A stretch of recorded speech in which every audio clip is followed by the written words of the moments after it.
रामकृष्ण हरी मित्रांनो, आज आपल्या स्ट्रॉबेरीची पहिली ड्रिंचिंग अगदी दणक्यात सुसाट चालू आहे. फक्त 3 पाती राहिलेले आहेत आणि प्रॉपर ड्रिंचिंग चालू आहे. ड्रिंचिंगमध्ये आपण घेतलेलं आहे, याच्यामध्ये ह्युमिक घेतलेलं आहे, त्याच्यानंतर रोको घेतलेला आहे आणि याला खाद्य म्हणून आपण 13-40-13 वापरलेला आहे. रोको ही फक्त रोपाची मर होऊ नये म्हणून आपण वापर केला याच्यामध्ये. आणि ह्युमिक ही पांढऱ्या मुळीच्या वाढीसाठी वापरतो आपण आणि याला खाद्य म्हणून आपण 13-40-13 घेतले. तर मित्रांनो, ही अशी पहिली ड्रिंचिंग आहे. ह्याला लगेच दणक्यात उद्याच्याला आपल्याला लगेच याचा एक स्प्रे आहे उद्याच्याला, जे की आता कसं रोपं सध्याच्याला स्ट्रेमधनं काढून आपण जमिनीवर प्लॅन्टिंग केलेलं आहे आपल्या रानामध्ये, सरीमध्ये. आणि प्लॅन्टिंग केल्यानंतर ह्या रोपांना कसा असं ट्रेस असतो, जो ट्रेस आपण तो कुठेतरी त्याचा ट्रेस कमी करण्यासाठी आपण तो स्प्रे उद्याच्याला घेणार आहोत. तर त्या स्प्रेमध्ये पण आपण काय काय घेतले ते सगळं व्यवस्थित सांगणार आहोत मित्रांनो. आणि राहिला विषय की याच्यामध्ये आपण 2 व्हरायटी लावलेल्या आहेत मित्रांनो. दोन्ही व्हरायटीला सेम ट्रीटमेंट आहे. फक्त सांगायचा मुद्दा असा की 2 व्हरायटी यासाठी, एक आहे व्हरायटी म्हणूनच आहे, ज्याला आमच्या भाषेमध्ये आम्ही सुपर व्हरायटी म्हणतो, जे अगदी असा माल होतो मोठा. आणि एक वेंट्रोनॉन आहे, जे रेग्युलर होतं, त्याची साईज रेग्युलर राहते. तर हा प्लॉट एकदम दणक्यात लावून जायला आहे. 5,000 रोपं लावून झाले आहेत. काही रोपं आपण तुटाळासाठी ठेवलेलं आहे, पण बघूयात आता तुटाळ सध्या तरी काय अजून दिसत नाही.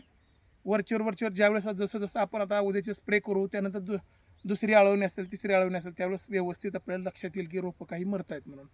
आणि माझ्या मित्राची 100 रोपं मेलेले आहेत, त्याच्यामुळं 100% आपलीही कमी जास्त होतीलच.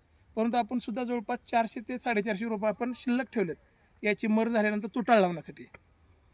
तर मित्रांनो, हे औषध, हे बघा, हे असं औषध आहे, हे तुम्ही बघू शकता, जे की ड्रेंचिंगसाठी वापरतो आपण.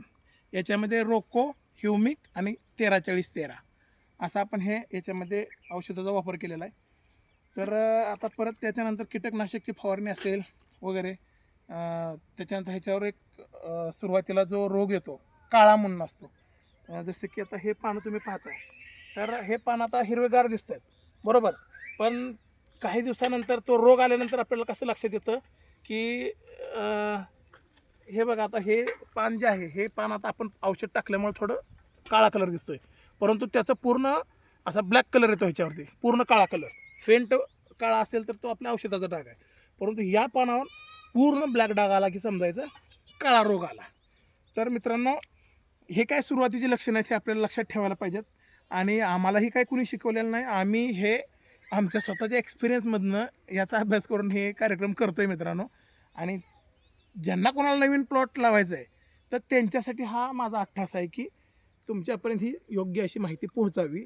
आणि मी वरचेवर ड्रिंचिंग असेल, स्प्रे असतील, वरचेवर जे काही स्प्रे होणार आहे त्याचं सगळ्याचं व्यवस्थित तुम्हाला माहिती देणार आहे. जे कोणी नवीन शेतकरी लावण्यासाठी तयार असतील ते आपण नेक्स्ट इयर, आता ह्या वर्षी तर होऊ शकत नाही, पण नेक्स्ट इयरसाठी ही माहिती तुमच्यापर्यंत पोहोचवण्यासाठी हा प्रयत्न मित्रांनो. आणि हे लक्षात ठेवा की आपलं रोप हे 1.25 फुटावर लावलेलं आहे. 1 फुटावर सुद्धा लागण आपण करू शकतो, परंतु माझ्याकडे 1 फुटाचं ड्रीप नसल्या कारणाने आपण 1.25 फुटावर केलेलं आहे लागण. 1 फुटाचं सुद्धा लागण करू शकतो. ठीक आहे, तुर्तास एवढीच माहिती. याच्यानंतर आपण जे काही अपडेट असणार आहेत स्प्रेचे वगैरे, ते आपण उद्याच्याला घेऊयात मित्रांनो. तोपर्यंत रामकृष्ण हरी, जय जवान, जय किसान.